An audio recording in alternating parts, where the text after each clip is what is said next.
Andrej Babenko is a Belgian artist of Ukrainian descent. His work is characterized by its tangible expressiveness. It has been shown in several museums in Europe, the UK, Ukraine, and has been taken up in private collections in Europe, the United States, the UK, Ukraine, Japan, and Australia. Babenko departs from reality and focuses on the existential and mythological. His paintings are complex and require attention to discern their layering. Babenko is a storyteller. The artist has gone through a lot in his personal life.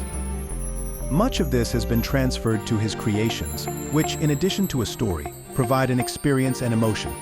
Babenko is like a sponge that absorbs everything only to subsequently erupt like a volcano through his works. His paintings are expressive and powerful. People are portrayed with distorted faces. Nothing ever stands still in his work. His oeuvre does not have a clear homogeneity in the strict sense of the word. His style is innovative and diverse, as are the techniques he uses.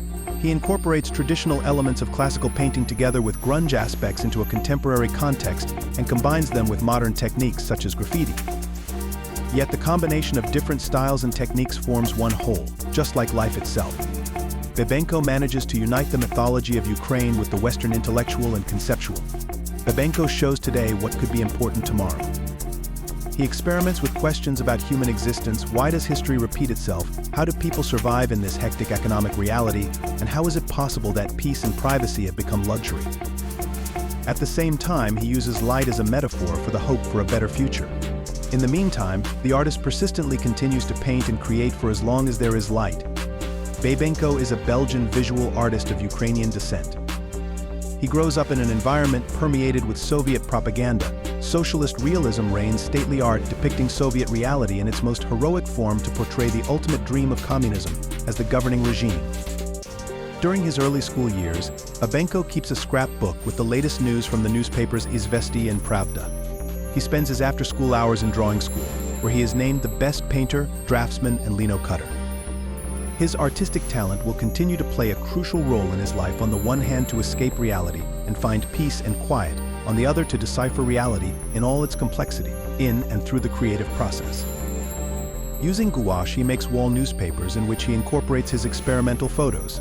The small bathroom of barely 5 square meters functions as an improvised darkroom. Photos are developed between the bath, sink, toilet, and washing machine. When someone needs to use the toilet, the folding table above the toilet is emptied to make room for more mundane needs. In 1986, Babenko is 12 years old. The unthinkable happens: nuclear reactor 4 of Chernobyl explodes. The entire family temporarily flees to North Ossetia. Despite the difficult circumstances, the stay proves to be a great source of inspiration for the artist.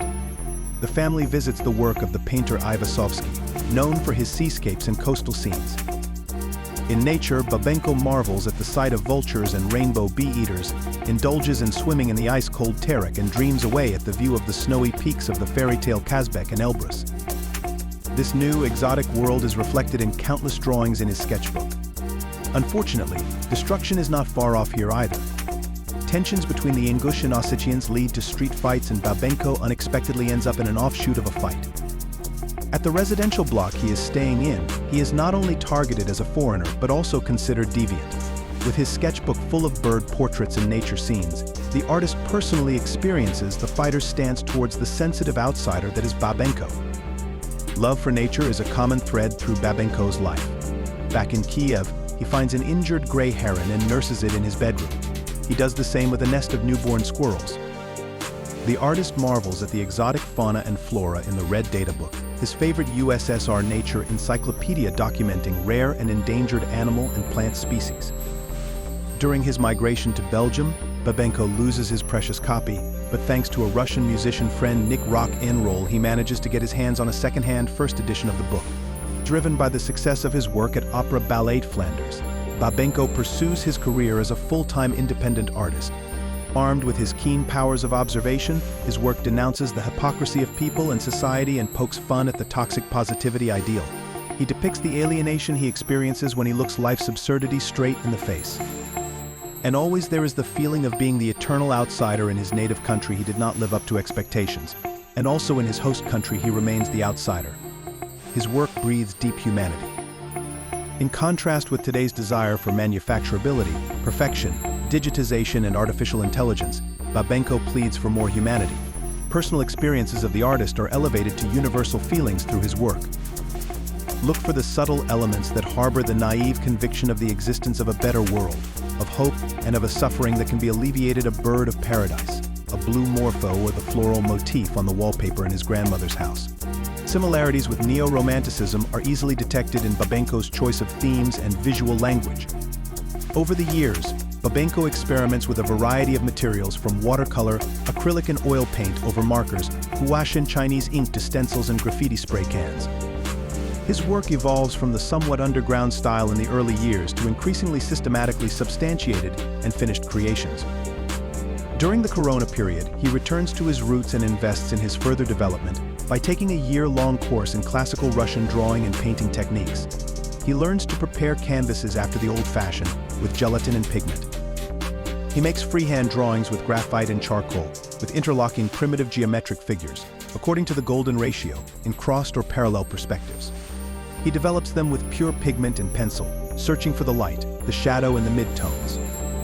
Tempera and watercolor powder add color, and a rather unusual combination with glaze layers and oil paint brings depth. The whole is finished with graffiti spray cans, as in his earlier years, and a layer of varnish. The final result refers to the classic icons in a contemporary rendition. With the start of the war in Ukraine, Babenko, a restless soul by nature, again faces a major psychological challenge. With his entire family in and around Kyiv, and the impossibility of helping them, the artist is once again in the wrong place in the world. He starts his largest work to date, a canvas of 6 by 2 meters. The fear for the safety of his family, the reports of fallen friends, and the harrowing stories of former classmates about their flight with their children drive the artist to despair. He continues to work to give structure to his life and thus to survive. In the process, he finds comfort and meaning in the meaningless. It is confirmed once again, painting helps him to escape reality and find peace and quiet, but also to face that reality razor sharp. Art offers comfort, but above all it is a silent, dear friend.